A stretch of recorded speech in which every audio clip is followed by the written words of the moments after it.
After a 33-year leave of absence from his alma mater, I am pleased to present to you Dr. William Gates.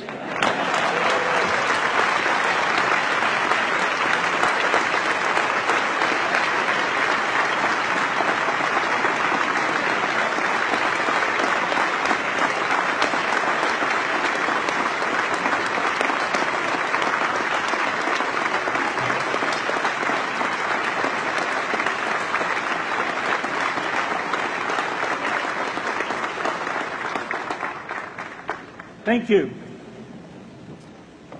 President Bach, former President Rudenstein, incoming President Faust, members of the Harvard Corporation and the Board of Overseers, members of the faculty, parents, and especially the graduates. I've been waiting more than 30 years to say this.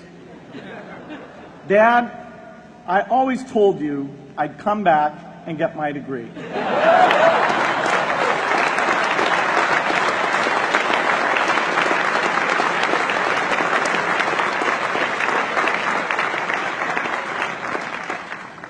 I want to thank Harvard for this honor. I'll be changing my job next year, and it will be nice to finally have a college degree on my resume. I applaud the graduates for taking a much more direct route to your degrees. For my part, I'm just happy that the Crimson called me Harvard's most successful dropout. I guess that makes me valedictorian of my own special class. I did the best of everyone who failed. But I also want to be recognized as the guy who got Steve Ballmer to drop out of business school.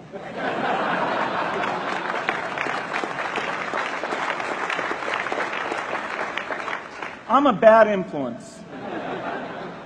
That's why I was invited to speak at your graduation. If I'd spoken at your orientation, fewer of you might be here today.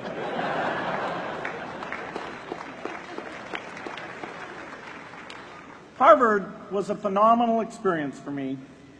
Academic life was fascinating.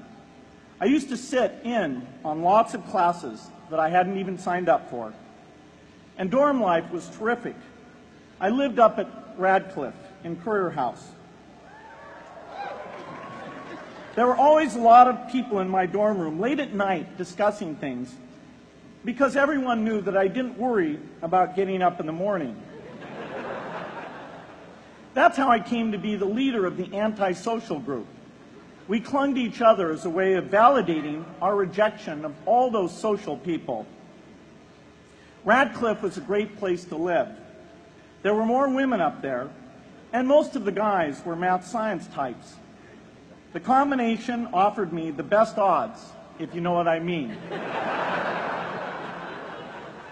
That's where I learned the sad lesson that improving your odds doesn't guarantee success.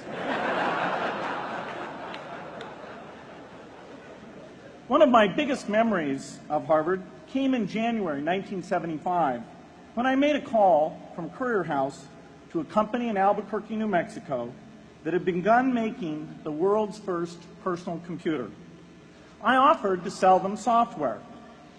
I worried they would realize I was just a student in a dorm and hang up on me. Instead, they said, "We're not quite ready. Come see us in a month," which was a good thing because we hadn't written the software yet.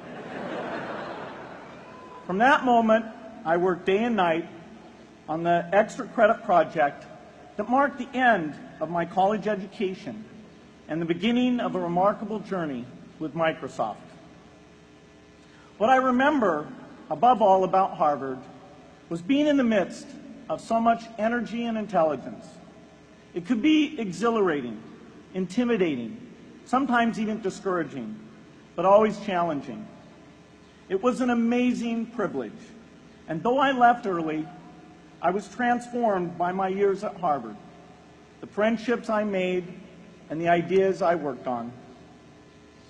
But taking a serious look back, I do have one big regret. I left Harvard with no real awareness of the awful inequities in the world, the appalling disparities of health and wealth and opportunity that condemn millions of people to lives of despair. I learned a lot here at Harvard about new ideas in economics and politics. I got great exposure to the advances being made in the sciences. But humanity's greatest advances are not in its discoveries, but in how those discoveries are applied to reduce inequity.